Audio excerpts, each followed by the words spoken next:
Cheers. Cheers, you guys. Oh, I'm taking it straight from the can. Trying to get that ASMR. No host today. It's just us. We're chilling. We're just gonna vibe. You guys, It's Punch Drunk Nerd. Welcome back. Fuck yeah. It's the Ed and Miguel hour. Ed and Miguel hour. Luis is traveling this week, and we're having a short episode this week. Okay. Just to clarify, we're gonna hang out for a few with you guys. Before we get started, they're gonna be like Punch-Drunk Nerd. They're gonna be like, this is Ed. That's Miguel. Here we are. Punch-Drunk Nerd, the podcast where three friends, three amigos get together to talk about nerd shit. Today we got no news, but we do have some trailer talk coming your way. We got a trailer we're going to discuss. Our feature discussion is it's Halloween time. Halloween just happened when we air this episode. Or we might get it in time just for the day. So we're going to do a little Halloween talk, and then we're just going to get into what we're into. And we can talk about this now. I want to give a shout out real quick. Oh my God, we chugged a beer beforehand. All right. I want to give a shout out to Eric G, one of our listeners and friends of the show. He left a voice memo for Joker 2.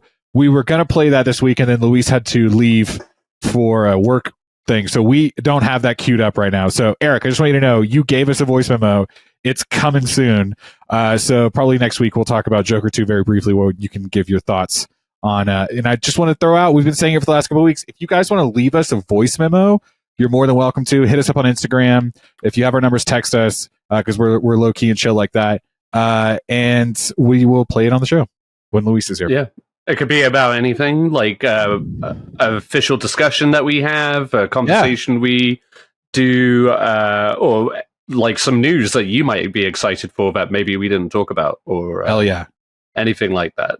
Or you know what, a fun little listener question, like give us something to discuss. We love that, like a little game or something. But yeah, voice memos. I tried it. We'll throw a little. We'll throw a listicle up on the Instagram where we explain what type of voice memos we're looking for, and we'll try to get you gone. Because we're, hey, you guys, we're 200 subscribers deep on YouTube. We've been in 2 years now. Like, we're big money now. Okay, now we can do voice memos. Not full on phone calls, though. Please don't call us. So, hey, if you want to talk something, let's talk trailers. Okay, let's do it. Let's talk the trailer, the one we're going to talk about. The only one that we put on our document. Other trailers may have come out this week, but who the fuck knows? Ed, yeah, you put this on here. Tell us about it. It's queer. Pull back, baby. Yeah, right. I maybe mentioned this movie last week, but yes, the second movie this year from Luca Guadagnino, director of Challenges, Call Me by Your Name, Bones and All, Suspiria. And yeah, this is the Daniel Craig led movie, Queer. And yeah, I had it in my kind of not top 5, but in my top 10 most anticipated movies for the remainder of the year.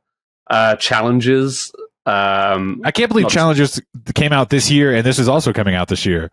This guy's been putting in the work. He's been hella busy, and he's got like 4 in the chamber too. Oh, and we were talking last week also because he's supposedly in talks to direct the new American Psycho movie. Oh yeah. So yes, very busy boy.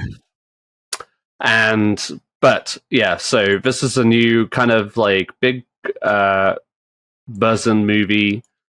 Sorry, I'm trying to pull up the synopsis real quick before we get into it. Lee, who recounts his life in Mexico City among American expatriate college students and bar owners surviving on-time jobs. I've really botched this. What's this movie about? Okay. Queer. Lee, who recounts his life in Mexico City among American expatriate college students and bar owners surviving on part-time jobs and GI Bill benefits. He is driven to pursue a young man named Allerton, who is based on Adalbert Lewis Marker, I don't know what the fuck any of that means. All those syllables in a row did not make any sense. Yeah. At the moment you said named such and such into such and such into such and such. I would just say IMDb, terrible job. Can I tell you what I got from the synopsis? Just I'll tell you what I think it's about. Yeah. Okay. Yes. Daniel Craig is an elder gay, and he is meeting this younger gay, and in Mexico City. I had no idea it was in Mexico City. I'm not gonna lie, it wasn't yellow, so I had no idea. And you know how movies like to do that, like yellow, grainy. Yeah. And he is kind of openly himself and is in love with this younger person who is maybe finding themselves, but is not outwardly themselves yet. You know. Yeah, I got the impression that Daniel Craig was like a had been all his life closet. Really? Yeah, and was in Mexico City to explore. And this is like his first young, and also maybe his first male love. I only watched the trailer the one time, but I got the vibe that he was the more mature of the two, because he seemed to say it in so poetically, like what he wanted from him.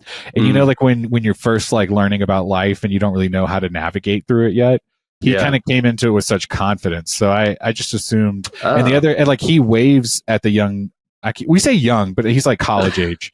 Young compared to Daniel Craig, I think is the emphasis. Like it's clearly like a young affair kind of thing. And right. But he waves at him at one point. Awkwardly, I thought like he was like embarrassed or something. But he danced. He like danced at him, and the other guy like kind of turns his head. So that made me think, oh, Daniel Craig is like openly living his life, right?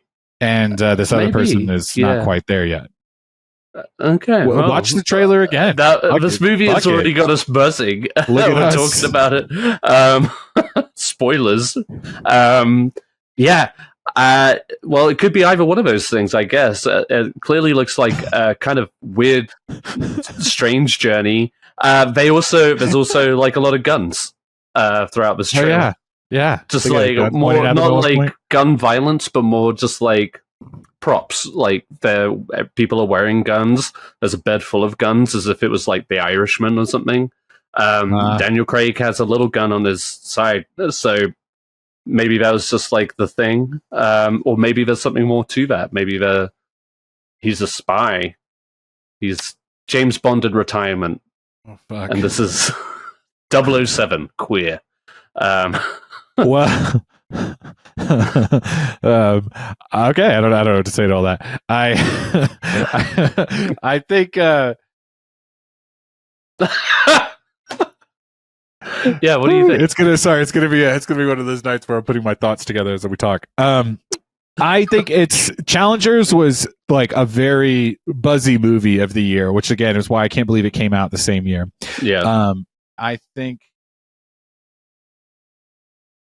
Sorry, I thought my cats were fighting.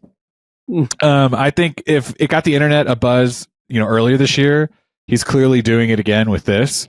I mean, you're not on the internet like I am in the same vein. We're in different corners. I get it, right? But man, the people were eating Challengers up, dude. They loved that movie. I mean, I saw a meme from it like last week, and I was like, damn, we're still putting memes out on this shit. Like, I thought we were done, but no.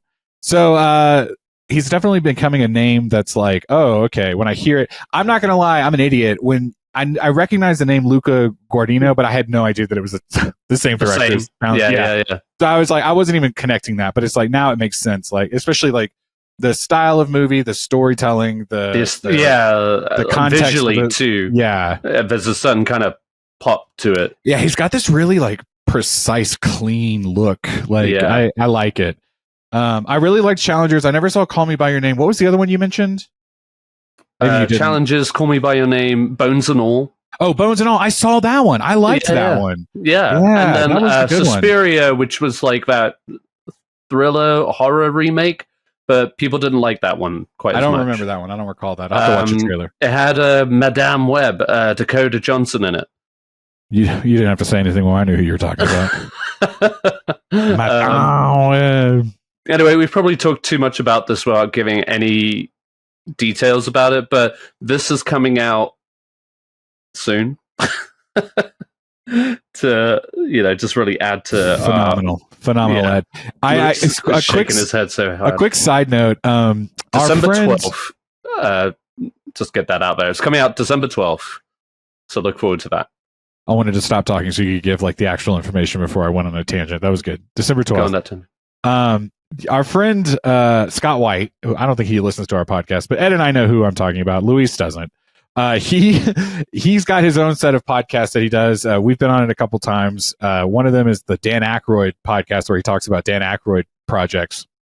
And he posted he got a review on some podcast platform, and he posted it on Facebook, and it was a 1-star review, and he was laughing at it, and he was like, the review was like, I'm a Dan Aykroyd fan, so I listened to a few episodes of this podcast to see if it was like worthy, like not worthy, but like worth my time, and yada yada.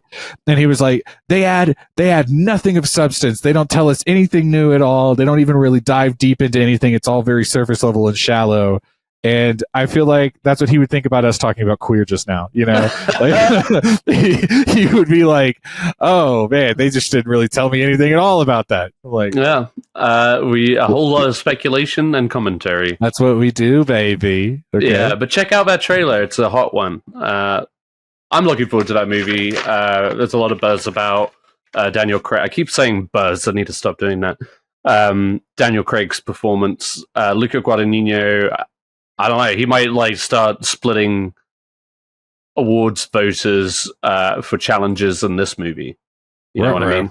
Right. So we'll see. But I'm rooting for challenges. I'm rooting for Luca Guadagnino. He's a director that I now firmly have my eyes on.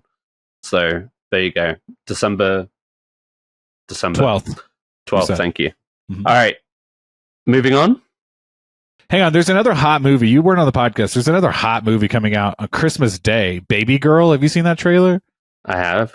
With that Nicole Kidman? I put it on the document, yeah. Yeah, but you weren't on the fucking podcast that episode, I wasn't, were but you? like, of course I saw it. Of course I saw the trailer. Of course.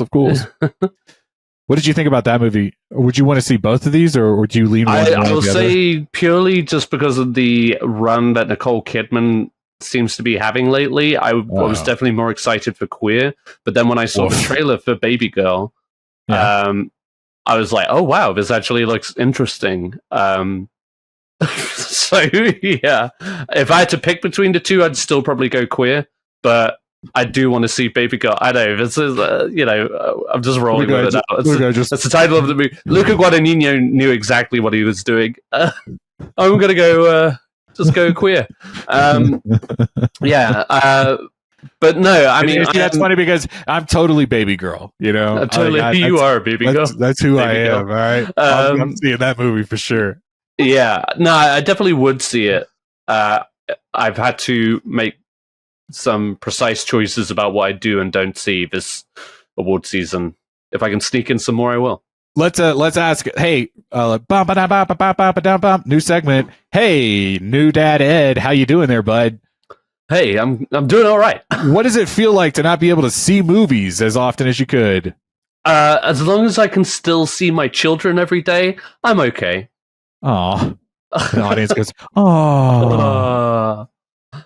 No, I didn't even think about that. You're probably not seeing that many movies right now, huh? You got to be selective. I do, yeah. Mm-hmm. Watching a lot of stuff. What's the last one you saw? Like new movie at the theater? Have you seen a new movie since your baby's been born? Yes. Shitty dad alert. All right, let's I've seen 3 actually, so I don't know what that says. But yeah. CPS just kicks down your door right now, like, arrest this man. You want to see a movie? Fuck you. 3 times? No, not 3. The same movie 3 times. He's like, he's like, the wild robot is so good. Now that would be shitty. It's just like, I just had to see it 3 fucking times. Sarah's like, stop. You saw Joker follow you do 3 times? Yeah, that would be. I'd be like, police. Why? He's right here. It's like, why? Now, what movies have you seen since the baby's been born? Okay, so obviously Joker, which I pirated. Uh, the Wild Robot, which I saw on my birthday with my daughter. So reasonable because you're giving Sarah. It was on my birthday, and I took one of my children. Exactly, like you both got what you needed for your birthday. Exactly, I had made a conscious decision to include her, and it was a movie I wanted to see. If I'm being honest, of course, I did want to see that movie. And then lastly, The Substance. Oh, did you like that? Yeah, I did. Oh, are you going to tell me? Is it on the list? Are you going to talk about it later? I was going to talk about it. No, I didn't actually, because I was supposed to talk about it last week, but Luis said he was going to watch it. Oh, you want to wait? Weekend. Then wait, because I might go see it. I don't know. Oh, okay. Well, if you are going to see it, then I'll wait. But I'll just say yes. I did enjoy it, but it's just fucking wild. It's just a wild movie. I could not fathom where it was going to go. Yeah. And all I'll say is like John Carpenter style body horror. That means a lot to me. So thank you. Good. Take that with you and really think about it before you see that movie. Anyway, hey, that was trailer talk. Yeah. Go see Queer. You can say that now. Go ahead. Go see that movie December 12th. What's blowing my mind, the only reason I brought it up because Baby Girl is like a real steamy movie. And this one's giving steamy vibes, and it's just like, yo, what's going on at Christmas, man? Like, I'm sorry. Who is the reason for the season? Because last time I checked, it wasn't adultery and debauchery. Right. Nicole Kidman being dominated by Harris Dickinson. Damn. But that was a like surprisingly sexy trailer. That one too. We didn't get to talk about it, but yeah. No, I watched it. Well, we did. If you listen to the podcast, Luis and I talked about it. I did not talk about it. Oh, okay. Well, it looks good. Well, we don't have to do it now. Then go back and listen to that episode where me and Luis were just vibing like crazy, man. I don't know where you've been. We're really rocking it tonight. And we don't have a feature discussion. We got just like a bunch of questions. I'm gonna just like pose. It's just you and me. We're chatting, we're chilling, and maybe the audience wants to hear these. Maybe they don't. It's gonna be a short one. We're 17 minutes in. Fuck it. I mean, I'm thinking 43 minutes and we're out. The fact that we've only covered one thing. Yeah. So, We'll see. Yeah. And you know what? When we get to what we're into, I'm going to ask some questions about what we're into too, because you've been doing some new things I'm curious about. Yeah. Okay. Hey, you guys, listen. It's Halloween is happening. Just happened. Depending on when you're listening, it's the end of October when we're recording. Yeah. And I got a question for you, Ed. I was thinking about this. We do rankings all the time, but sometimes you just got to go on vibes. Okay. Like we didn't have a long time to like put together a whole list and like give actual proper content to the audience. This isn't a Patreon episode. Okay. This is for free. So we can just do whatever we want. You're welcome. Yeah. We recorded this week. Okay. Ed, I was thinking about this the other day. What is the scariest movie that you've ever seen? You don't have to answer right away. What I'm thinking about is just anytime. It doesn't have to be this season. It could be like a formidable year when you were younger. It could be recent. Like, oh my God, I couldn't believe that I could still be scared. Because part of me is like, even when I watch scary movies now, like I think there's like a thrill to it, but I don't feel as like scared as I did when I was younger. Yeah, and I will say this: there were maybe 2 or 3 movies where I just remember having kind like of a panic attack. Well, just like a vivid response to like, especially like in my childhood, maybe. And then I have one example of a movie recently that really scared me, or at least like I was home alone watching it and I was terrified. Like recent, like in your home today? Yeah, in the last, I guess it was 2 years ago. Yeah. Wow. So when I was a kid, the movies that really kind of fucked me up was I saw Aliens way too early. Oh, I believe it. I had a friend who was really into kind of warfare, watched a lot of war movies, and then one day he came to my house and said, "Hey, I watched this really cool war movie where they fight aliens." and it was aliens. So I went to his house and we watched it. It was absolutely terrifying.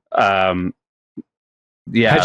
Had you seen Alien first? No. Wow. So that shit really gave me nightmares for a while. And then another one that is to this day still one of my favorite movies, or at least like horror movies, is Tim Burton's Sleepy Hollow. We had a neighbor back in England, because that movie came out in like 98, 97. Maybe. I was going to say, no, wasn't that like early 2000s that one came out? No. It was before the 2000s for the sure. Johnny Depp Sleepy Hollow movie? Yeah. Hang on, I'm pulling it up. He's looking it up. Anyway, that one, it's a thing. Like, you know me, I like kind of like that classic horror, monster horror kind of thing, and Sleepy Hollow is definitely one of them, like the Headless Horseman. I love that kind of monster shit. And I just was really taken with it, like, or at least the idea of it, and was adamant of seeing it. And then when I did, 1999, so I was close.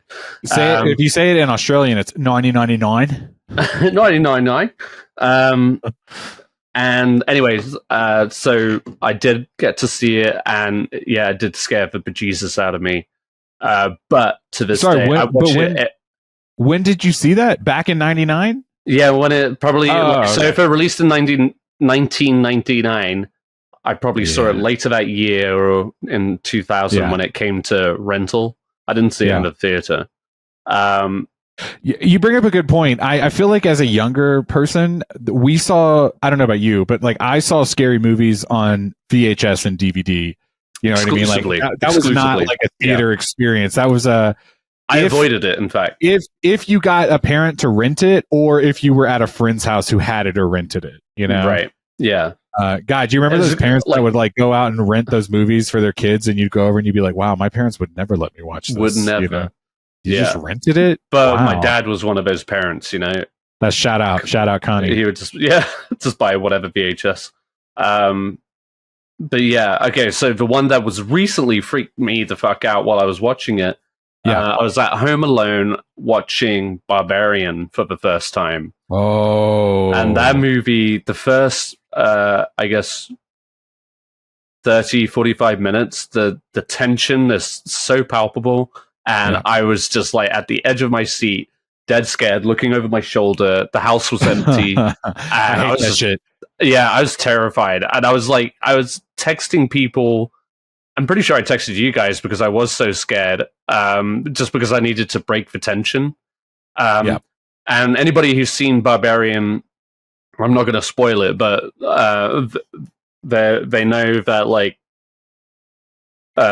midway through, it just completely kind of switches gears to something else entirely. And when that switch happened, I needed to pause it and just like catch a breath. Yeah. But that movie fucked me up for a couple of days, in fact. Yeah. I was going to ask if you paused, because like sometimes, especially when you're at home, you just have to like remind yourself. It's like when you're having a bad dream, and like right before you wake up, you go, I can wake up, and you just like you do for a minute. You need kind of like a reality check. Yeah, like these are the same couch cushions we always have. It's okay. My feet are on the ground. I heard no noises. Let me go turn on some lights. It's fine. Turn on all the lights. It's okay. No, that's funny. It's funny because like as grown men, we're supposed to be like, no, I'm not scared. But no, you put on a scary movie, Home Alone, bitch. It's one of those movies where it's like the characters are doing exactly what they shouldn't be, and you're yelling at the TV, and they keep going, but you really don't know what's going to happen. Barbarian's a really good one because not only is it scary, but like that tone shift is really fun. Yeah. They do like 3 separate movies in one movie, but they do it flawlessly. Absolutely. It doesn't feel like, oh, these were 3 different, like, oh man, J.J. Abrams gets that sometimes in maybe the Cloverfield movies, where it's like, oh, you just like bought a script and you just turned it into Cloverfield. This one actually feels like, oh, these are 3 different moments that perfectly tie together. Exactly. And in the grand scheme of things, they tell a story. Good. Yeah, that was the most recent. Like, movies like Long Legs definitely creep me out. God, I haven't seen it like yet. Long Legs was like one of those ones that just kind of sits with you. But like Barbarian, like got a physical reaction out of me. Like it was freaky. Yeah. So Yes. you know, like that's the most intense one that comes to mind. What about you? Okay, so I guess if we're talking about the spanning of the years, you know, I talked about it on a podcast a while back, but we were talking about M. Night Shyamalan for some reason. I can't remember what we were talking about. Because I was doing that Unbreakable. I was doing like Unbreakable, Unbreakable, Glass, and A Split in Glass. I was doing that trilogy. Yeah. And as a kid, Unbreakable, the end of that movie really scared me. And that's not a horror movie, but it scared the shit out of me as a child because, like, if you remember, he like goes and he in the subway, he touches all those people on the shoulder or whatever. Right. And he finds the one guy, the guy who like broke into that house. Yeah. And so like as a kid, like this guy breaks into this house and like murders the parents and keeps the kids hostage. And then he like also goes on about his regular life and it's like he's torturing them. So he goes back and forth like a hostage situation. And I was like 9 when that movie came out. And I just remember being like, that's fucking terrifying. Like, what do you, like, what do you mean? I had no concept of like, you could not be safe in your own home, you know? Right. And so that one was like one of the earliest memories of me being scared. But shortly after that, I watched a movie, and this is one of the only like monster movies I can remember being like genuinely scared of. But did you ever see the movie Jeepers Creepers? I didn't actually. I remember wanting to for some reason. You know what? It's a tough one. It's a tough one now. The director got in trouble for some sexual things. Yeah. But the movie itself was super scary. So I don't know if you want to go back and revisit it now. But it was, speaking of Barbarian, it has Justin Long in it. Justin Long, who also did, what was that tooth movie? Walrus. Tusk, right? Yeah. So like he randomly will do these like horror movies, and it does kind of fit. Kind of pulpy ones. Yeah. Yes, Ed. Wow. We don't use the word pulpy enough in our descriptions. No, we don't. So Jeepers Creepers is the premise is like every 28 years for 28 days, the monster comes back to life and he eats for those 28 days. So he feeds on like human flesh and body parts and things like that. And so the first movie is Justin Long and his sister, who's the actress's name I don't know off the top of my head, and they're like on their way home from college. They're like going back, and they're like doing a road trip back home together, and they almost get run off the road by this like scary truck, and then he passes them, and then he sees them down the road, and he's like dumping a body into a hole, and so the brother's like, well, we got to go investigate, you know, some shit that you're like, no, dude. Yeah, you know, don't do usual. that. Yeah. And then that's what sets them right. That's the whole thing on their journey, where then the beast he seeks them out to try to eat them. It's crazy good, and I've never seen Jeepers Creepers. Yeah, I would recommend it. Here's what fucked me up as a kid. So when I watched that movie, I was maybe like 11 or 12, and my dad had like a little plot of land out in the country, and this movie is like set in this like country ass town. In fields, and it's like he's a scarecrow, like that's his imagery, right? And so I was just like in this big open field, and I was just like, oh my god, he's gonna fly down at any point and come and get me. I was terrified of that movie. Jeepers Creepers, it's pretty good. You should watch it. That's one of those things, like in Sleepy Hollow specifically. What fucked me up was there's this you've seen it, right? Sleepy Hollow? No. Really? Never? No. Oh, I would. It's just ever since the whole Amber Heard Johnny Depp thing. Like, I just don't watch any of their movies now. So, right. No, I mean, but one of those scenes. There's a scene where, people don't know why the horseman is killing, and one night he goes to this family's house. This. Dad, mom, and this little toddler, and the mom just happens to be a midwife, and she's technically the target, but the whole family gets killed, and including spoilers. Yeah, the kid gets killed too, but he at first there's this scene where he's hiding beneath the floorboards, whilst the headless horseman comes in and kills his mum. And just like that whole scene, like really fucked me up. And it's like, there's no way that they can get the kid, because it's a kid. You don't do that. You don't do that. Yeah.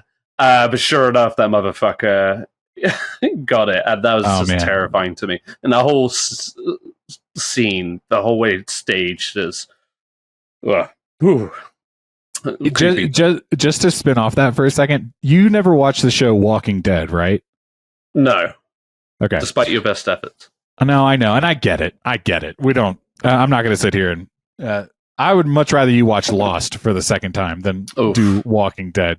And I would Walking Dead early in one of the seasons, and I'm talking like the first 8 seasons, I think, because I didn't watch the whole show. I don't know how many they have. Yeah, but they learn at some point that they can like throw the zombie blood on them. Like they can kill a zombie and then like throw its blood like on you, like smear it, and then you get like camouflage to the other zombies because they smell you and they think, oh, you're dead. Right. So there's one episode in one season where they do that and they learn that. And then, Ed, hang on, I'm almost done. And there's another episode later down the road where this, it's like a mom and a boy survivor, and they like kind of get attached to Rick, the main character, and he's like missing his wife and kid. So he's like doing like this. He's trying to bond with them a little bit. Like they've got chemistry. Yeah. And there's this one point where they have to get from A to B and they have to cross this field of zombies. And so he's like, all right, we're going to cover ourselves in the zombie blood, because they've learned that they can do that. And they do it, but the little kid, like halfway through moving, he's like squirming because he's scared. And the mom keeps being like, shh, shh, shh, it's going to be okay. Like, hush, hush, hush, hush, hush. And the kid eventually is just like, what? Like he screams, like he's like, I'm fucking terrified. And the zombies tear him the fuck up. And it was like, oh my God, like, I didn't think we could do that. It's like, just him or the whole... No, they ended up, because the mom then jumps in, she gets got, but then Rick and the crew are like, oh, we know what we're doing. And they just kind of, move on the way through. Ooh. Because at that point, so many people have died. Sure, they're of like, course. You just kind of go, Right, right. It is what it is. But still, that's brutal, yeah. No, it's one of those things where, surely the kid's not going to die. The only other... Did you ever see the movie? Yes, exactly. Like Jurassic Park. Like they didn't die in Jurassic Park. They never die in Jurassic Park. Everybody else did. Fuck them, Yeah. The only other one was maybe when I was in college. Did you ever see Paranormal Activity? You know what? To this day, I never did.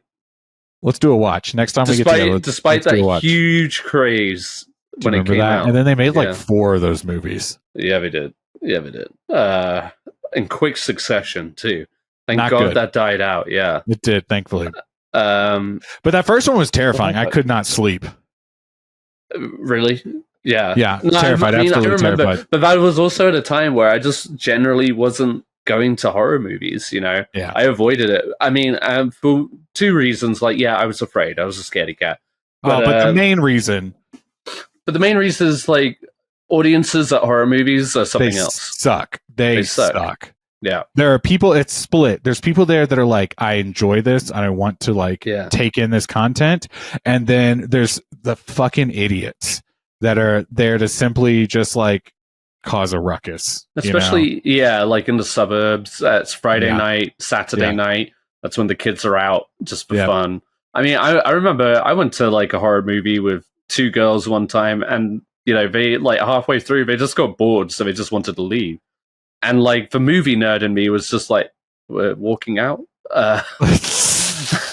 What? Let the audience, that's a snapshot into Ed's life. Like, let that be a picture. He had 2 girls at the movie, and they were like, let's leave. And he was like, no, let's stay. True to myself, like nothing was happening with either one of them. So it was just like, you know what I mean? But... And you know what that movie was? What was it? My Bloody Valentine. You remember that movie? No. Oh, it was like... The name sounds familiar. Yeah, it's one of those like Garbo early 2000s slasher hash movies, Like they tried to make it like an iconic character, but it didn't really stick. And it wasn't good. It was definitely cheesy as hell. So it wasn't like I was really missing out, but like, yeah. Golly. No, fuck that. My Bloody Valentine. I just read recently that this was a couple big tweets on Twitter about this. That studios or AMC was pointing out that they were noticing an uptick in sales for the Wild Robot because teenagers were buying the Wild Robot and then sneaking in to go see that horror movie Terrifier 3. Yeah. And people were like, I'm glad to see that tradition is still alive. You know, like you gotta, if you're, you know, a teenager can't go see the movie, they're going to find a way to go see that movie, you know? Right. You're 16, not quite 17. Right. I am 16. Not quite 17. I'm going to see the film. What was the one you snuck into, Miguel? Ooh, that's a good one. Like a horror movie? Or just any movie, really. Like, what was an R-rated movie you went out of your way to go? What was that Quentin Tarantino? No, that double feature movie. I might have snuck into Grindhouse. But that also might have been when I was 17, so maybe I did go see it. Man, I'm blanking. I'm sure I snuck into movies. I'm blanking on whatever. I definitely got a ticket to, I don't remember which movie, but I got it so I could sneak into V for Vendetta. Nice. And I did the whole, like, I wore a hoodie going in, went into that movie, came out, went to the restroom, took off my hoodie, and went to the to the theater or whatever. You had a costume change? Okay, Taylor Swift, I see you, bro. No, I was trying to be, like, you know, sly. Dang. You know what? I'll counter that story with a lame story. Speaking of Jeepers Creepers, I remember seeing Jeepers Creepers 2 in theaters. Oh. And you know who I got to take me to see that movie? Hang on, was it a girl or a boy? You guess. Doesn't matter. Doesn't matter. But I guess what it for. Like, wasn't it a grown-up, or just like someone older than you? I had two grown-ups take me to go see this movie because I was like, I really want to see this movie. And they were like, really? And I was like, I saw the first one. Was it just your parents? It was my mom and my Aunt Karen. You know what I mean? Wow. Okay. Isn't that fucking wild? We were at lunch and I was like, that shit. They did. Can you believe that? You know my mom. You know my mom. I do not believe that for a moment. We saw, and it was like, I was maybe 14 or 15 and I was like, I want to see this movie and you're going to take me or you're not going to take me. And we went to lunch beforehand. We ate food together and then we were like, all right, I guess we're going to go see this movie. I gotta know, what was the response after? I have no idea. I don't even remember. I don't think it was one of, if I would remember more if there was like a gratuitous nudity scene, you know, but I think it was just pretty straightforward, like gore, horror, like monster movie. And I feel like at the end, like my aunt was just doing a lot of like laughing. She was just like, that was so dumb. And my mom, I'm sure, like she's been around and seen some shit. Like Jeepers Creepers has got nothing. Sorry, Jeepers Creepers 2 has got nothing. 2. And I feel like she probably was the reason why my mom said yes. Like she was probably like, Becky, who gives a fuck? Like, let's just go see this movie. Yeah. Like live a little. Being the cool aunt. Yeah. She was, trying to be the cool aunt, you know?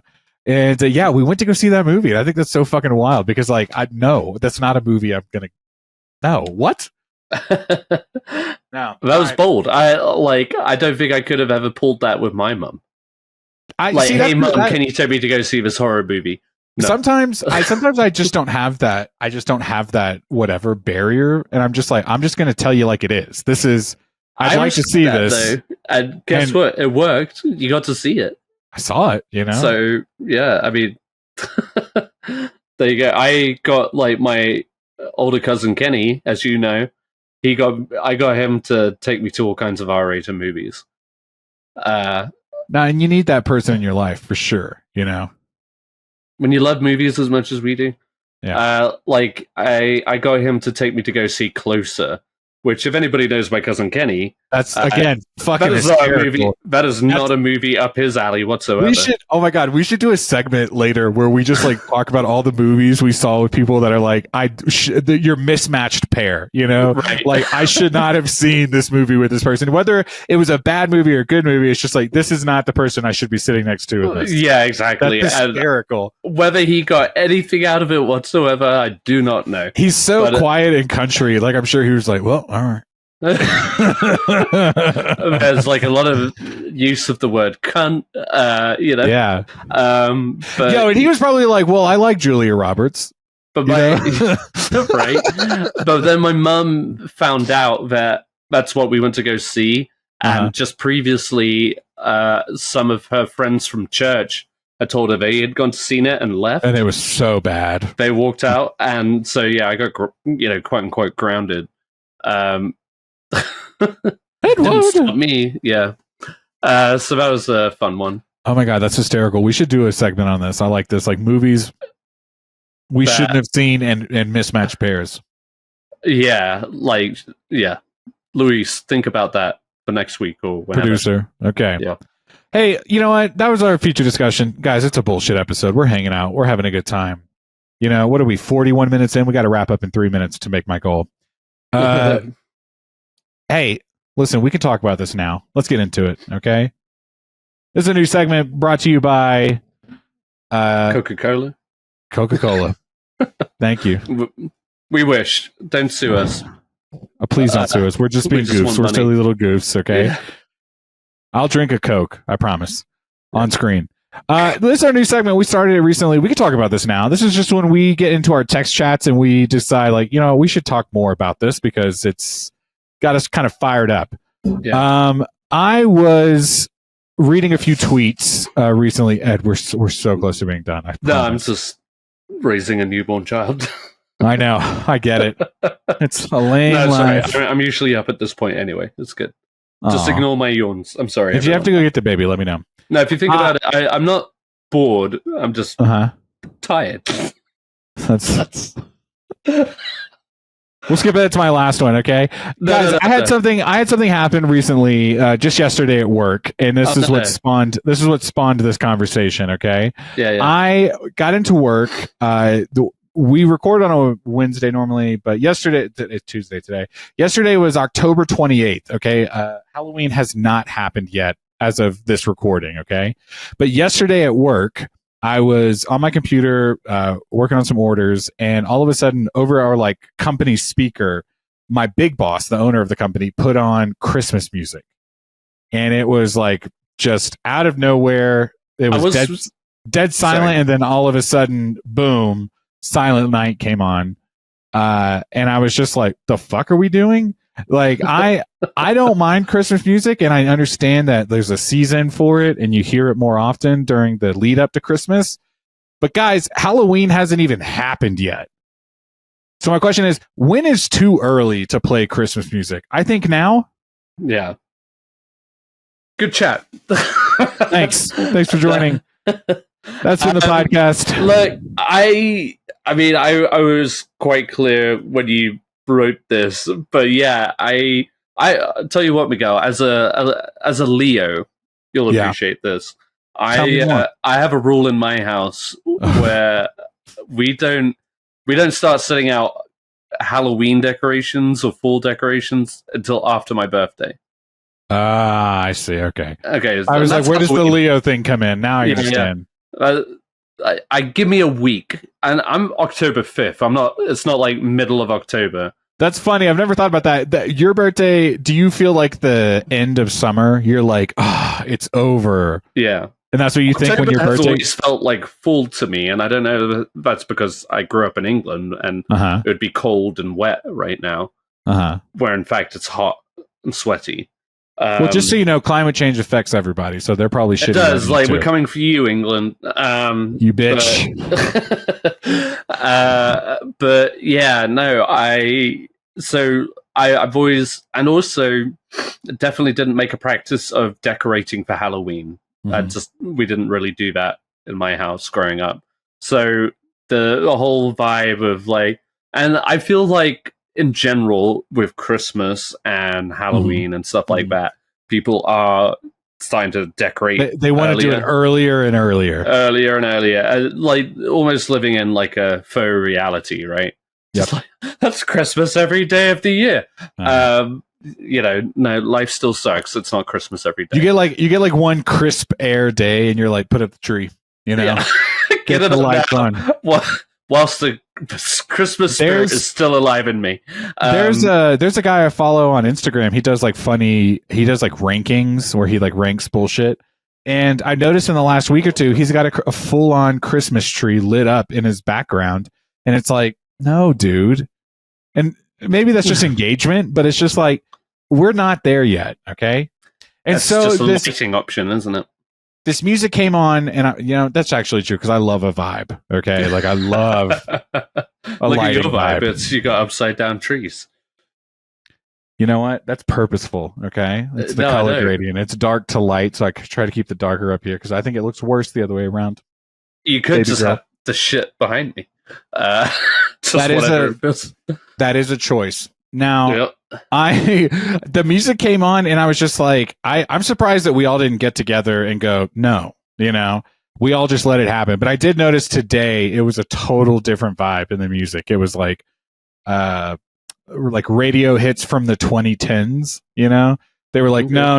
Like, I was going to ask, is that like a day-to-day thing? Like they play music on the loudspeaker for everyone? Yeah, and so depending on who's coming in first, they'll turn on we've got like a little iPad with music. It's like a radio station like Spotify, and they just hit play and walk away. It's not like a real decision making. But sometimes it's quiet because no one wants to be the person to start the music. And I honestly feel like sometimes people are just like, let's just don't, Yeah. Oh, like, yeah. Let's you don't need it all the time. Yeah, I have my headphones in all day anyway, so like I don't even listen to the music. But I just happened to be at my computer, and all of a sudden this like Christmas music, and it was the Pentatonics. Do you know who that is? Not really. I mean, I probably did if you played a song for them, but yeah, they're like that a cappella group where they make the music with their mouths. You know what I mean? Like one of those bands. And they're like the one like yeah. God. That was good, Ed. They marked that clip too. No, they and listen, they have beautiful voices, and I thought the song renditions were great. Okay, but I was just like, it's too early. I'm not ready for it. Way too early. I feel like we are. Let's get to Thanksgiving. Yeah, and enjoy Thanksgiving with the family or whatever we're doing for the holiday. And that's kind of when we start thinking about Christmas movies. Like we will, like Thanksgiving night, we'll sit down and start a Christmas movie, and then we'll do like 5 or 10 movies over the next marathon. few weeks. Yeah, exactly. Yeah. Like over the next couple of weeks, we'll watch a bunch of Christmas I agree. Movies. Like again, I didn't grow up with Thanksgiving, but that does. But that does feel like a reasonable starting point.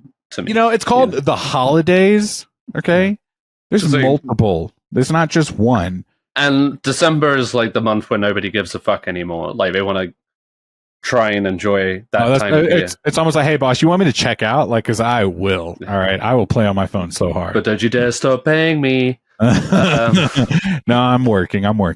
No, I just I thought it was wild. My mind was blown when I started hearing that, and I was like, no, I'm not ready. That's unfortunate. I do apologize for that, and that has to be. Remember, Miguel, you did a brief stint. I already know what you're going to say.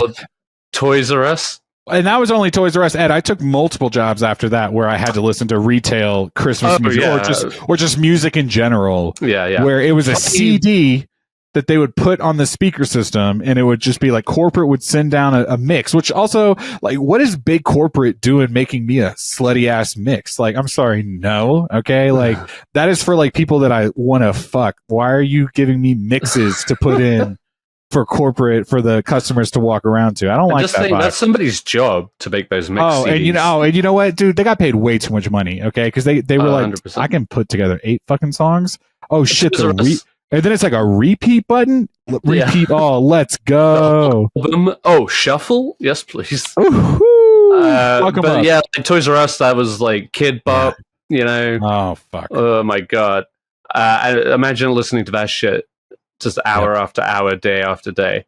But the worst is like Black Friday. Ugh. when you also get the song stuck in your head, like it's unfortunately a bop, and you're like, oh, I kind of fucking dig this song, and you're like, fuck, I don't want to listen to this song in my head up 24 hours a day. Yeah. Miguel, we're talking about holidays and stuff. I'm going to bring you back to celebrating Halloween. What do you do when it falls on a weeknight? Oh, okay. All right.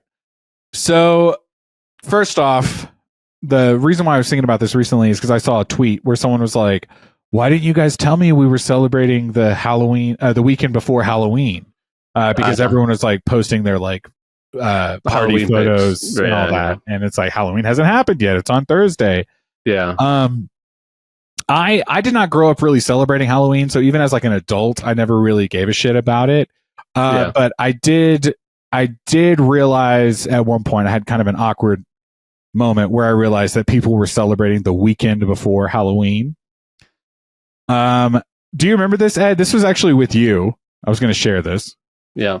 Uh-oh, Ed's like locked in, like, whoa, what's this story? I don't remember. Talk to me. Ed, you used to live in the Heights in Houston, and it was a kind of a fun neighborhood with like a bunch of different, it's like older people, families, young people. The vibes were always like, anyone could hang here.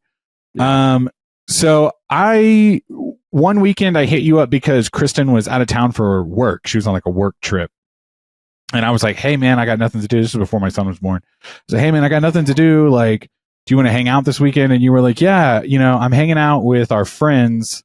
It was Sean and Laura, just so you know, just context-wise for your story. Okay. I'm hanging out with them this weekend. Like, why don't you come? We're going to go bar hopping. And I said, great. And I showed up ready to go bar hopping. And then it dawned on me as soon as I opened the door, because everyone was dressed in Halloween outfits, that it was the weekend before Halloween.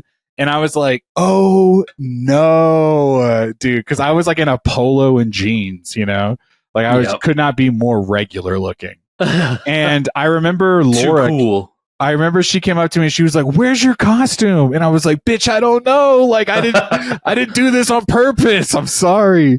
And I can't even remember what you guys were dressed as, but like even Sean was dressed up, and he's like laid back cash.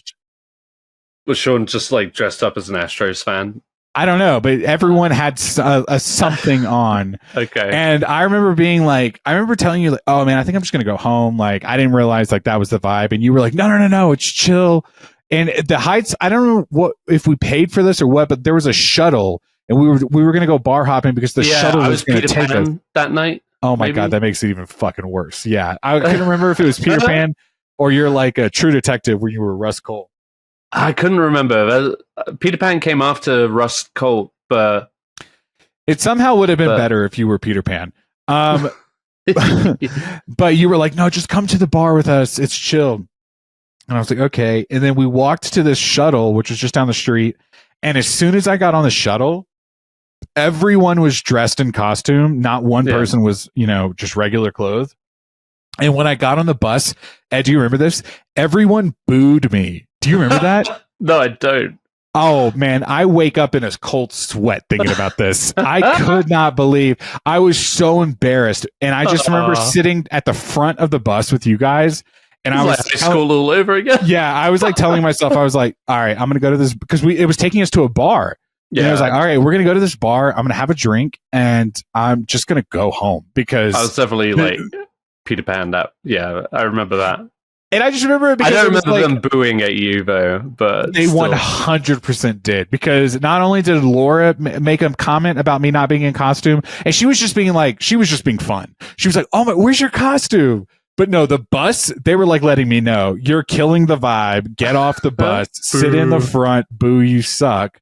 And I just remember thinking like, I asked Ed, like, what are you doing this weekend? And you didn't tell me at all, which I think because contextually, you're like, it's the weekend before Halloween. Obviously, that's what we're doing.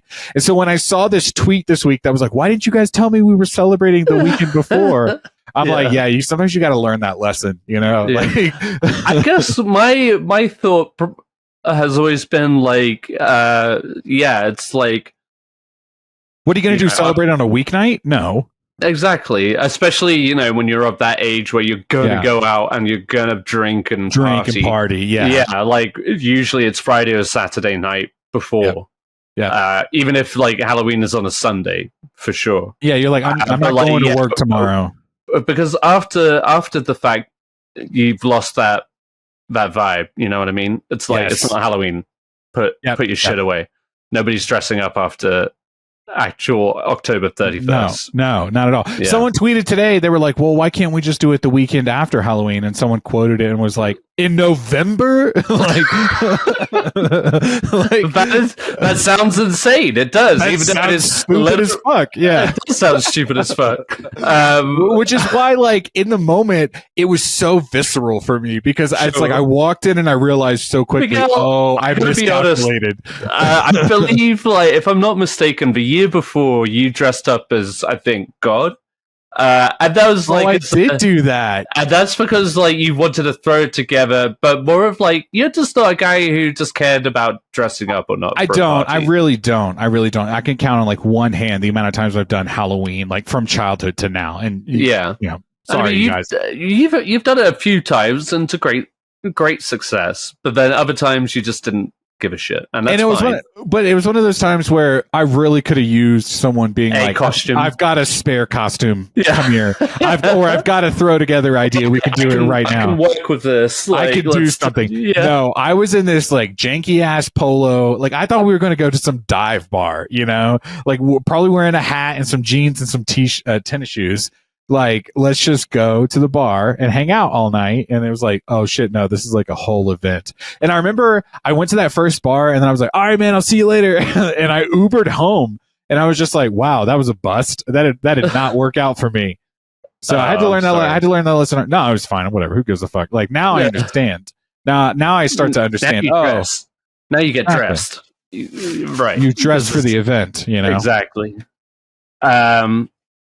God damn it, that's hilarious. Do you remember that at all? Do you remember the bus? I remember that night so vividly because so many great things happened to me that night. Good. I love that. What were the good things that happened to you?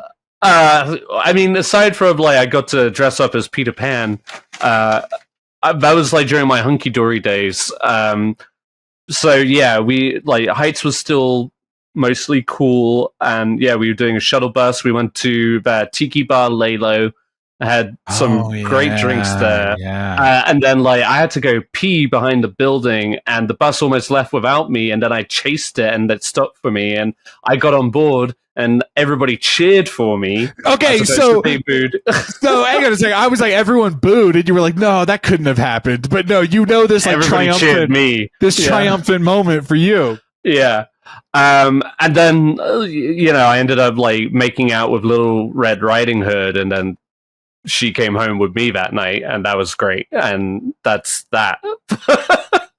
But those were just like my young days where I was a bachelor. We were living at the Heights, which is the coolest place in Houston at the time, anyway. Ooh. And I was like a bartender at that time. So that was a great night. Wow. I don't remember any of the bad shit that happened to you. I was believe it or not. Our friend Andrew Musico, he dressed up as Rufio from Hook specifically for my Peter Pan. Y'all were like in tandem. Exactly. Yes, that's he good. Was like, that's "Are you doing Peter Pan?" I was like, "Yeah, I think I will do Peter Pan." He's like, "Great, we're gonna be Rufio." That's so good. But your best friend of like 10 years, you didn't want to reach out to at all about anything. Miguel, because I genuinely just feel like you had the attitude of you didn't want to get dressed. You knew I wasn't gonna. That's good. But you could have asked. I think I just asked you to come hang out. In retrospect, I don't want to be booed. So now you know in the future. Hey, Miguel, do you want to get dressed up? It feels great getting cheered. So I want that for you one day. Oh my God, that was hysterical. All right. Well, yeah. So just so you know, the weekend before Halloween, that's generally when the parties are. Right. Unless Halloween falls on a Friday or something. And then like if you're doing it on a weeknight, that's insane. Nobody's doing that. Dude, we can't be doing it. Okay. Well, hey, look, we can talk about this now. We did, and we're done. So why don't we get into what we're into and we'll wrap up this episode. Oh my God, at an hour, we're doing pretty good. We're doing all right. Yeah, we got kind of charged at the last 10 minutes. I like that. Memory lane. This has basically just been a memory lane kind of pod. Oh, you know what? And sometimes you need that. Yeah. Sometimes you need that. We need to reflect. Yeah. Miguel, what have you been up to, man? It looks like just one thing. Yeah, no, I was just trying to. I didn't. At the time I put this, there was nothing, so I thought, oh God, I'm way ahead of everyone. But I've been keeping up with Penguin. Shout out Eric, he worked on the show. I text him every week about it. I just think it's crazy because he was just like, I don't know how to feel. Like when he was making it before it came out, he was like, I just don't know what it's going to do. And then it's like, as an audience member, he was like pleasantly surprised about the show also. And it's one of those things where it's just like, even if you see all the pieces, when it finally comes together, then it kind of becomes its own thing. Yeah. So, shout out Eric. Penguin, episode 6. We're almost done with like 1 or 2 more episodes left. I was wondering, is it 8 episodes or? It has to be. Yeah, it feels like it's coming to a head. Yeah. Man, I'm loving this show. It's so good. I was telling Kristen that, I'm watching this Penguin show and I can't believe how much I like it. And she goes, I can believe how much you like it. And I was like, what does that mean? She goes, you love gangster shit. And I was like, oh, I do love gangster shit. And it does feel like that. I mean, a lot of the setups with all the characters, it is that kind of gangster crime family story, which I love that element of Batman in general. Like, just I liked the Falcone story in like The Long Halloween and The Haunted Night, Dark Victory, and including Sophia Falcone, which, like, this is definitely a different take on that character, but I'm still enjoying it. But I like that kind of a mix of kind of like gritty, realistic crime in Gotham, not just like the cartoony characters, but also, like the realism. Yeah. And the realism, obviously, in the world of the Batman of Matt Reeves' Batman, exactly. Right. Like it's how to like find that grounded universe in this kind of semi-fantastical, because it's not full blown like Batman and Robin cartoony comic, but it's also not like Nolan's grounded realism. Exactly. So it's like it plays in this like higher realm, but still wants to give you. I keep giving Eric shit because like every week after the episode comes out, I'm like, man, I can't wait for Batman next week. But I do like that they are bringing in smaller characters from the Batman and giving you that little like hint of like, just to remind you, like, this is a part of that universe.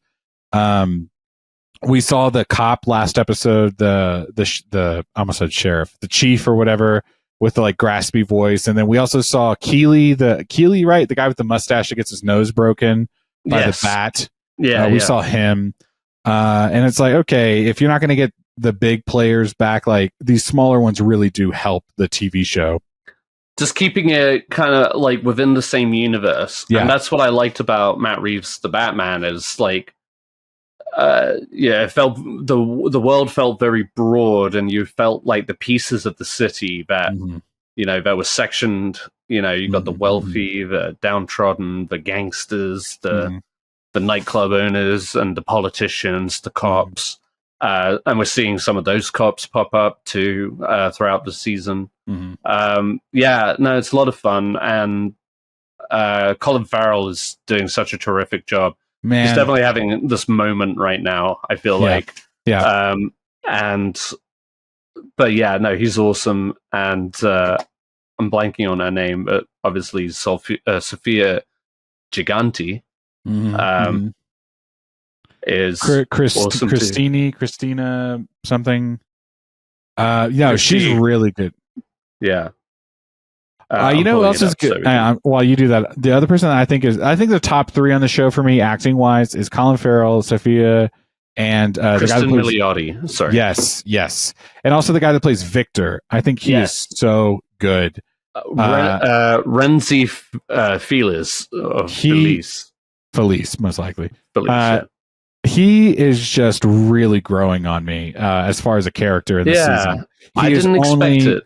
Yeah, he's only gotten better, and I think this last episode in particular, like you shared a moment, you texted us the clip of them cracking those beers, which which we'll get to. I thought that was a great scene, but I think for me, like the standout moment was when he popped that the guy from his past from the street, Squid, when he confronted him about, hey, you bring me into this because I'm this big bad, street level gangster, and you're going to bring me in or I'm going to fuck you up.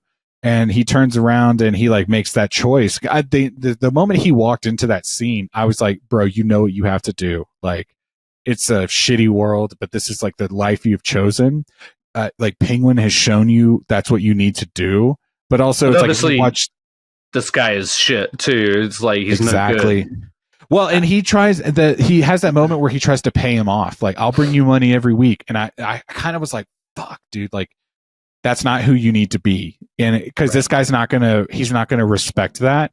You got to be a criminal. You got to kill this guy. And it sucks. It sucks. But I was like, nah, dude, if you're gonna do this, if you're gonna be in this life, then you need to be in this life. Otherwise, you should have left with your girlfriend in that first episode or whatever. Yeah. Mm-hmm. And so the fact that he does make that choice, I think was like the right decision for what he's doing.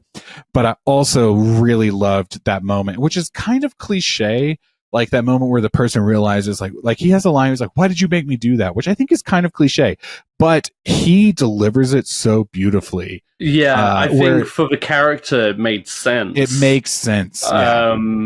Because he's a person who doesn't seem necessarily comfortable in the situation he's found himself in, but he's going with it. Mm-hmm. And more he's feeling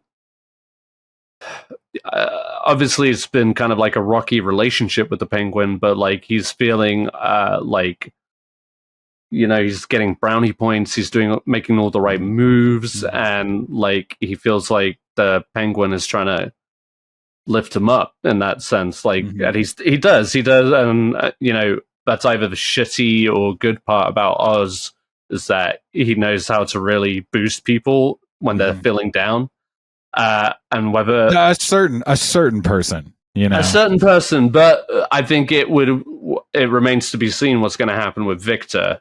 If shit hits the fan, what's Oz going to do? Well, kind of thing. You know what though? I thought previously leading up to this episode, I mean, Victor's going to die. Like Penguin is he showed us who he is as a character. He's right. Always going to get out of that situation. And I think they still may like posit that at one of the later episodes. But I do think the way that Victor had to kind of step up to the plate and handle his own thing without the Penguin, that really gave him that leg up. So when it does come to that moment where Penguin is going to, you feel like they're going to have a mini face-off, right? Like that's the fear that everyone has, is that Victor's going to be in trouble. Yeah, I feel like Victor is going to rise. If you had to ask, is Sophia or Victor going to make it at the end of this season? And I feel like Sophia is going to die and Victor is going to live. That's my guess. Okay. Well, can we discuss that? You want to? I think Sophia is going to go back to Arkham. Oh. So that she's a part of the universe still. I would be surprised if they killed her off, I'll be honest. Well, there was some visual imagery at the beginning of the season where she like lays down in front of the funeral, not the caskets, but the what I'm blanking, in the basement of whatever building. It's like the Mother Falcone, Carmine Falcone, like the plots, mausoleum, like the great, whatever, and she lays down at the blank one. She lays in front of that one when she's got the guy in chains down there. Yeah. So it's like they could be foreshadowing that that's what's happening. Yeah. I didn't think about that, but I do feel like she is such a for this franchise to snuff out. I think that I would say I could see a studio 3-4 episodes into the season being like, yo, I know we killed her off, You need to keep her. Let's wipe that. Let's go ahead and reshoot that because she clearly is a fan favorite. I think Victor is going to be the next victim of Oz, and Colin Farrell did say by the end of the episode, by the end of the season, you're going to see how despicable he is. So if that is how they want to... we've already seen glimpses of with episode 5 when he sets that mother and son alike together. What a fucking moment. What a great moment. Yeah. But even the earlier before that, where you think he is going to team up with Sophia, but he's just so quick to give her up. And it's like so not only he can quickly give you up, but he will also make a statement. That's what I mean. That's what I mean with Victor. I think he's going to be hung out to dry. Speaking of foreshadowing, and the first and second episode, the first one, he's like, I'm going to kill you now because whatever. And then he's like, no, I can work for you. And he tells him, like, the moment you fuck up, I'm going to kill you. But then the next episode, he fucks up the jewels. Remember, he was like trying to drop the jewels in that gangster's car. And they have to kill all these people and they have to improvise and yada, yada. And then while Victor's digging the grave, the penguin kicks him back down in there and says, no, get where you belong. And you think, oh, he's going to do it now. And then he just kind of tells him, like, just remember what I told you. Like, when I tell you to do something, do it. And so you could take that as foreshadowing as, Penguin is going to eventually kill him. But I just think, I don't know. I think there's other people, because the foreshadowing we saw at the end of this episode is that Penguin's mother is in danger, right? Sophia finds out that Penguin actually has a family member after Sal was like, he has nothing to take away. Like, I want to take everything away from him. He has nothing. So I feel like they're going to focus on that angle, and Penguin's going to be going out of revenge for that. And I feel like he's going to let Victor go. That's my prediction. I'm going to say it. I don't think Victor's going to die. All right. I think he will. But I'm okay with that. I want to see what happens. Sure. I'm not like saying it argumentatively. I just think like more is like, let's bet on it. Like, 2 beers on me. I'll Venmo you right now. Done. All right. No, I'm looking forward to it. It's been such a great show. It has been. Let's talk about the scene that you shared. You shared the moment where Penguin is. I gotta say, he's getting all the crew together. Yeah, a bit of it did make me chuckle just a little bit. Why is that? Just because of, I guess I was just thinking of the editing room where they were, just making sure they got that crisp can open sound, the anime was perfect every time. But, yeah. No, and also the visuals of it, like it bubbled, every time they opened it. And everybody held it up very pointedly. And just, 5 or 6 can opens consecutively. Perfect. I mean, as opposed to, raising the goblet or whatever. I get it. It's kind of like the worker, the poor man's like bond, and I respect that, and I think the scene worked as a whole. It just kind of made me chuckle a little bit because I thought of you and Louise. It's we just love our beers. Yeah. You know me. I'm like poop, with wine or with a cocktail. But yeah, it just tickled me. But it is a good scene. I'm not trying to take credit from it, but and overall I've enjoyed this show.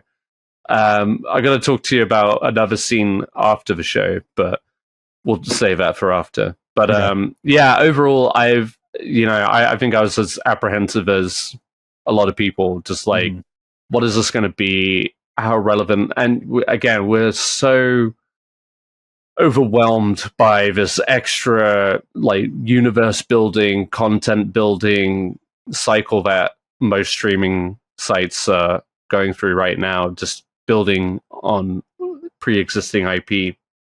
And when you start blending cinematic to TV entertainment, it's like, how much do you actually have to keep up with? How much is relevant?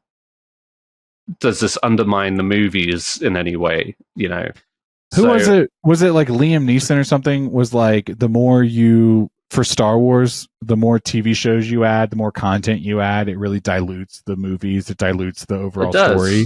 It does. And so the fact that Matt Reeves and HBO, not Matt Reeves specifically, but they did talk about doing a couple other TV shows, spinoffs, and now they're still talking about what else could we do in this universe, and it's like, how much is too much, you know? Right, like I just wanted to stay focused on what they started with the Batman. I know not everybody on this podcast feels the same way, but I'm excited about the second one.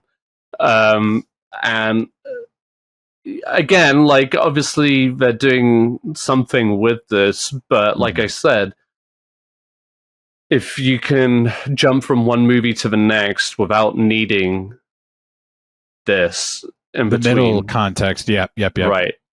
Are you undermining it? Are you adding to it? Or is it just kind of like in addition to, which I feel is like how it should be, as opposed, like, you can take it or leave it, but you still get the whole picture. Yep. Right. Like, I don't want to go, and obviously I've already ruined that opportunity by watching The Penguin.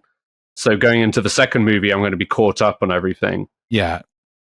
But it is going to be interesting to see how certain people react to maybe certain characters appearing, or them having to like allude to something that's happened, and you're the status quo here, or they're like, where is the Batman and all of this, or like what's going on with Gotham since the explosions from the first movie, etc. Like, you know what, like this series starts off with is like referring to the what movie happened in the Batman. So. Yeah, the two characters I think about in this movie, in The Penguin, is the mayor. You know, like the mayor elect. They made such a big deal about her, which I feel like they're not bringing her in because she's going to be more of a character in the movies, maybe. But it does feel like this would have been a prime opportunity for her to be in it more. Yeah. But obviously the big one also being like, what is Batman up to? Like they have said, it's so many nights have happened since Batman. And it's like, he's got to be out there somewhere doing something, you know? Yeah. Or maybe he's at home fixing up the Batmobile. I don't know. Yeah. I will say that I thoroughly buy into the idea that we're just seeing it on the gang war perspective. Yep. In which it would be in like, to a certain extent, you could just tell yourself like Batman wouldn't be getting involved with that shit. He's not quite. The city is still technically recovering, and he's helping in that process on a bigger scale. But right now, this is kind of like back alley, like transactions kind of thing. So, which I know, I guess Batman is all about. He's trying to bring down that kind of crime, but yeah, I don't know. I'm just playing devil's advocate, really. But I'm sorry, quick little tangent. I just thought about something. You know, at the end of the Batman, he's walked through all that sewer water or whatever, and he just like water. Just river water. Well, it looks dirty. And you know, he like the person on the gurney like flies up to the helicopter. He does that whole moment, and like the camera looks down on Batman, and he's very dirty, very muddy, very just like he probably doesn't have that many bat suits. Like, did you think he like went home and washed it? You know, like, do you think he like hosed it down, or was he like over there like scrubbing each plate? Because it's like very kind of complex, that suit, right? There's like pieces to it. What? I don't know if you're familiar with this. Tell me. But there is such a thing as having a butler. In this instance, bro, that's like the one spoiled ass brat thing Batman would do. He'd be like, I'm not cleaning. Can you clean this? Hurry. All right. It's like yes, midnight. It's like midnight in 12 hours, bitch. I know you just got out of the hospital, you dumb fuck, from that explosion you took to the face. And I really need you to get into all the grooves. Here's a toothbrush. Listen, I swear to God, if I show up and they go, fuck, you stink, like, I will come back and personally pommel you, you know? Like that Riddler guy. You saw what I did. You didn't even know I had that. You didn't even know I had that drug on me. All right, like, I could do that shit. You don't know what I got. How green it is. I'm moving secret, bitch. All right, man. Yeah. Decode this message. If I come back smelling like swamp ass, Alfred, I'll kill you. Alfred. Hey, let me ask you this. We're talking about a TV show in between properties. Let's talk about another one that's going on. MCU, Disney loves to do this. We've seen so many TV shows from them. Yeah. You were watching Agatha all along. We are all caught up. And I say we, Sarah and I are both watching. I was going to say, not me, baby. And let me tell you, it was Sarah who was actually the one. I was thinking about watching it. I'm cooling slightly on the MCU as far as like Content, the series goes. It's a lot. But yeah, I mean, I think we were all big fans of WandaVision. And that was the first one. That was the first one to break the mold. Yep. And I think we were all happy with the results. It was a very poignant show that really hit on a lot of levels for the characters that we wanted to see more of. And so this just expands on that. What I like about this is that it has, yes, it is tied into WandaVision. So, for example, like Sarah, she's not caught up, but she didn't watch WandaVision. She doesn't know anything about that. So I did have to fill her in a little bit about the context of where this story starts, because it starts where we leave Agatha in WandaVision, which is kind of locked in this cycle of like television series and genre life, where like her day-to-day life is like a TV series. And I think she's the only one in Westview who's suffering from that anymore, courtesy of Wanda. But yeah, so with that, it was, it is tied in that regard, but it is very much its own thing, and it feels very much like a mixture, kind of at MCU, but not really, because it's dealing with witches and witchcraft. Like, it really doesn't make a whole lot of reference to the grand MCU on the whole. It's really just the witchcraft and stuff. And it feels like very much in line with those 90s witchcraft movies, from Hocus Pocus to Practical Magic to, give me some other examples, I don't know, but you get the idea. And it actually is a lot of fun. Like, Catherine Hahn is clearly having a good time. She relishes the role of being this witch, and you could tell. The first episode where we catch up with her, and she's been living this TV life. It's funny because she's the reality that we find her in at that point is kind of like a True Detective-esque or Mayor of Easttown. Oh, wow. Which is kind of hilarious. Cool. It's so gritty, like she's kind of this like, this devil-may-care detective, kind of rough around the edges. People will hate talking to her kind of thing. But she's like an astute detective and picks up on certain things and has an attitude or whatever. So that's fun. They play with those kind of dynamics, and then they start introducing more witches, and they have to go they go down the witches road, which they have a song for, and stuff like that. And the song keeps coming back, but each episode is kind of takes they're like tested with different challenges and whatever. I don't really know where they're going with it all, to be honest, but it does revolve around Wanda Maximoff's death, or supposed death, and it is tied very much into that. I'm not going to try and give too much away beyond just saying, Sarah is enjoying it, and like I said, she's not an MCU fan. She hasn't been keeping up with any of these characters, so take that, as it is.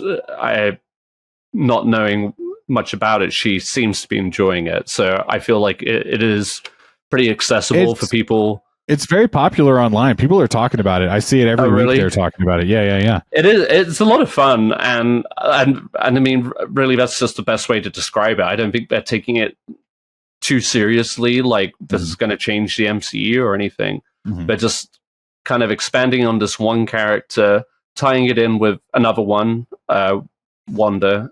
And I mean, so far anyway, and but again, it has its own kind of like identity, its own feel. Everybody is having a good time with it. You feel like Aubrey Plaza is in it, and she's just chewing up scenery left and right. And yeah, it's just fun. They play with a lot of stereotypes of that kind of genre too. Mhm. With each episode. So yeah, I mean, I'm enjoying it. Am I saying it's like the best show ever? No, not necessarily, but I'm curious to see where it goes. And like I said, it has some really cool visual moments. And yeah, I mean, I love Catherine Hahn. Who doesn't? Come who on. doesn't? I mean, really. So yeah, no, it's a fun little show. And if you were curious, I would invite you to give it a try. And even if you were being a little cynical towards the MCU right now, I'd say maybe it's worth watch, especially around Halloween too. Yeah, Because it, like I said, it gives you that kind of 90s Disney witchy movie kind of feel. Witchy woman. So yeah, Agatha all along. I love it. I think it's got 2 more episodes left. Okay. I might wait. I might wait till the end. Yeah. Man. Or it might be the finale this week. I think they were trying to tie it in with Halloween, so I might be wrong there. But yeah. I'll kind of just skip through this real quick, but obviously it's Halloween. Mhm. So I've been watching Halloween movies. And you may have noticed I've kind of paired these movies. The first 2 I'll just mention real quick because they're just old. The Wicker Man, which is the first time I've seen The Wicker Man. The original Wicker Man, and then not the okay. Sorry, go ahead. Not the Nick Cage one, because I've heard enough and I've seen enough of that movie to know. Didn't we see that movie? I thought we saw it. Yeah. No, I've never seen that movie. Weird. We saw it with someone. Yeah, you did. Sorry. That's quite all right. But yeah, this one was. I mean, I've seen Psycho a lot, but it's a classic, and I need to give a shout out. Right. But The Wicker Man. It's a funny little film. It's like this very British or Scottish, folksy, kind of like Midsummer, but there's a weird amount of folky music in it throughout. In the first 30 minutes, there must have been 5 songs, and not in a musical kind of sense. Still, it's people in the movie singing, but there are just these folksy songs that are playing whilst the opening credits start, and then we're going through the countryside, and then he goes into this pub, and everybody at the pub is singing and shit like that. It's very weird vibes, and then you have to remind. I actually paused the movie at some point to go back and check. This is a horror movie, right? Not a comedy right now, / I'm musical. A knee slapping good time, foot stomping fun. But yeah, it kind of ended how I knew, because The Wicker Man has been out for a long time now. It's from the 70s. But yeah, it was an interesting one. I'm glad I just checked it off the list. What I wanted to talk about real quick was Immaculate and The First Omen, which are 2 movies that came out earlier this year. 2 movies, both set in Italy. 2 movies about 2 American girls going to Italy to join a convent. And where it starts to differ is just what happens to them. In Immaculate, with Sydney Sweeney, Sydney Sweeney is this wannabe nun who goes to Italy to join a convent, and whilst she is there, she becomes pregnant, under suspicious circumstances. Could she be carrying the Son of God? Wow. And it goes into different details. The thing about that movie is the premise and the idea is kind of on point. I'm here for it. The execution is just kind of a little one-noted, a little 2D. It just doesn't delve deep enough to make you to really shake you. But I will say that the last 2 or 3 minutes of it were just fucking grisly as hell. I love it, and I would love to go into more detail, but I don't want to spoil it because I think maybe it's an easy watch too. It's an hour and a half. Both of these movies are kind of short. So Immaculate was, like I said, kind of a easy breezy kind of horror. The horror really only picks up towards the end. There's some stuff along the way. Man, I'm still trying to be bought into the whole Sydney Sweeney thing. Again, those last few minutes are really solid and very vivid, like burned into your brain kind of imagery. And then the first Omen is like kind of like a prelude to The Omen, the original Omen. So it ties into that. This one is a little bit more drawn out, and it delves deeper into its own like mythology, which I liked and stuff. And it definitely has some insanely grisly moments. And then there's one scene where you kind of witness this woman slowly become possessed, and the physical acting is great. And Bill Nighy's in it. I forgot to mention. Oh, come on. Love it. Mamma mia. And so that movie was good, but it's also just didn't quite hit the punch that it needed to really like rock you to your core. So these are like 2, maybe 3-star horror movies that are out both of 5? 3 out of 5. Okay. And they're both on Hulu right now. And all right. Both maybe like if you're just looking for like a fun kind of But could you watch a Halloween movie in November? Yeah, sure. Okay, anytime. All right, got it. Good to know. Why? Because earlier we were talking about how we don't celebrate Halloween. Halloween, but like November, horror movies are year round. Really? Yeah, unless it's like a Halloween specific. Like I wouldn't watch Hocus Pocus in March. You know what I mean? No, because you'd be an idiot. Yeah, that would be exactly. Yeah. Like, could I watch The Witch in March? Yeah, maybe. Yeah. Okay, I see what you're saying. All right, I'm picking up what you're putting down. All right, guys, that was our Halloween episode. Fuck it, you know. we're goofballs. We're having a good time. Luis is like, was it? What? This was a great one. Yeah, one for the books. Yo, sometimes you need a chill episode. Sometimes like people are putting this on while they're like working or in the car or whatever, and we're just like chilling. What were you going to do? Not record tonight? Forget about it.